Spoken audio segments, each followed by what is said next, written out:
ನಮಸ್ತೆ ವೀಕ್ಷಕರೇ, class 1 news ಟಿವಿಗೆ ಸ್ವಾಗತ. ಈ ದಿನದ ಪ್ರಮುಖ ಸುದ್ದಿಗಳು.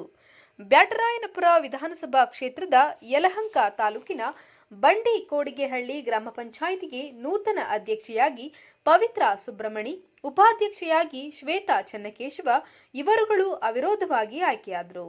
ನೂತನವಾಗಿ ಆಯ್ಕೆಯಾದ ಅಧ್ಯಕ್ಷರು ಹಾಗೂ ಉಪಾಧ್ಯಕ್ಷರನ್ನ ಹಲವಾರು ಮುಖಂಡರುಗಳು ಆಗಮಿಸಿ ಅಭಿನಂದಿಸಿದರು. ನೂತನ ಅಧ್ಯಕ್ಷರಾಗಿ ಆಯ್ಕೆಯಾಗಿರುವ ಪವಿತ್ರ ಸುಬ್ರಮಣಿ ಅವರು ಮಾತನಾಡಿ, ನಮ್ಮ ಬಂಡಿ ಕೋಡಿಗೆಹಳ್ಳಿ ಗ್ರಾಮ ಪಂಚಾಯಿತಿಯ 21 ಸರ್ವ ಸದಸ್ಯರು ಯಾವುದೇ ಭಿನ್ನ ಅಭಿಪ್ರಾಯವಿಲ್ಲದೆ ಸರ್ವನ್ಮತದಿಂದ ನಮ್ಮನ್ನ ಆಯ್ಕೆ ಮಾಡಿದ್ದಾರೆ. ಅವರುಗಳಿಗೆ ಧನ್ಯವಾದಗಳನ್ನ ತಿಳಿಸ್ತೇನೆ. ಇದೇ ರೀತಿ ಮುಂದಿನ ದಿನಗಳಲ್ಲಿ ಎಲ್ಲ ಸದಸ್ಯರುಗಳನ್ನ ವಿಶ್ವಾಸಕ್ಕೆ ತೆಗೆದುಕೊಂಡು ಗ್ರಾಮ ಪಂಚಾಯಿತಿಯ ಅಭಿವೃದ್ಧಿ ಕಾರ್ಯಗಳನ್ನ ಮಾಡಿಕೊಂಡು ಹೋಗುವುದಾಗಿ ತಿಳಿಸಿದರು. ಧನ್ಯವಾದಗಳನ್ನು ತಿಳಿಸಲಿಕ್ಕೆ ಇಷ್ಟಪಡ್ತೀನಿ. ಈ ಗ್ರಾಮ ಪಂಚಾಯಿತಿಯಲ್ಲಿ ಯಾವುದೇ ಕೆಲಸ ಕಾರ್ಯ ಬಂದರೂ ಎಲ್ಲ ಒಳ್ಳೆ ಕೆಲಸದಲ್ಲಿ ಮಾಡ್ಕೊಂಡು ಹೋಗ್ತೀವಿ.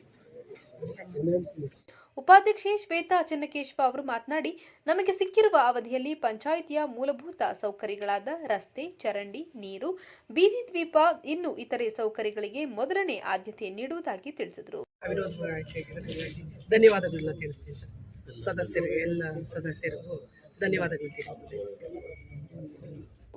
ಈ ಸಂದರ್ಭದಲ್ಲಿ ಬ್ಯಾಟರಾಯನಪುರ ವಿಧಾನಸಭಾ ಕ್ಷೇತ್ರದ ಪ್ರಬಲ ಮುಖಂಡ ಬಿಜೆಪಿ ಪಕ್ಷದ ರಾಜ್ಯ ಕಾರ್ಯದರ್ಶಿ ತಮ್ಮೇಶ್ ಗೌಡ, ಮುಖಂಡರುಗಳಾದ ಬಿಜೆಪಿ ಪಕ್ಷದ ಗ್ರಾಮಾಂತರ ಮಂಡಲದ ಅಧ್ಯಕ್ಷರಾದ ಹನುಮಂತೇಗೌಡ, ಪ್ರಧಾನ ಕಾರ್ಯದರ್ಶಿ ಬೇಗೂರು ಮಹೇಶ್ ಮತ್ತು ಬಂಡಿ ಕೋಡಿಗೆಹಳ್ಳಿ ಗ್ರಾಮ ಪಂಚಾಯಿತಿಯ ಮಾಜಿ ಅಧ್ಯಕ್ಷರು ಹಾಗೂ ಹಾಲಿ ಸದಸ್ಯರುಗಳಾದ ಬಿಕೆ ಮಂಜು, ಜಗದೀಶ್, ಜನಾರ್ದನ್, ಚೈತ್ರ ರಾಜಶೇಖರ್, ಸದಸ್ಯರುಗಳಾದ ಚೈತ್ರ ತಿಮ್ಮೇಗೌಡ, ನವೀನ್, ಕೆ ಮಂಜುನಾಥ್, ಗಾಯತ್ರಿ, ಬಸವರಾಜ್, ಭಾಗ್ಯಮ್ಮ, ಚಂದ್ರಮೌಳಿ, ಉಮಾ ಮುನಿರಾಜ್, ಪವಿತ್ರ, ಹರೀಶ್, ಗಿರೀಶ್, ಅಶ್ವತ್ಥಮ್ಮ, ಅನಿತಾ ಮತ್ತು ಅಭಿವೃದ್ಧಿ ಅಧಿಕಾರಿ ಪೂರ್ಣಚ, ಕಾರ್ಯದರ್ಶಿ ಶಿವಣ್ಣ, ಬಿಲ್ ಕಲೆಕ್ಟರ್ ನಾಗರಾಜ್ ಹಾಗೂ ಎಲ್ಲ ಸಿಬ್ಬಂದಿ ಇನ್ನು ಇತರರು ಹಾಜರಿದ್ದರು. ವರದಿ ರಾಜು ಗೌಡ.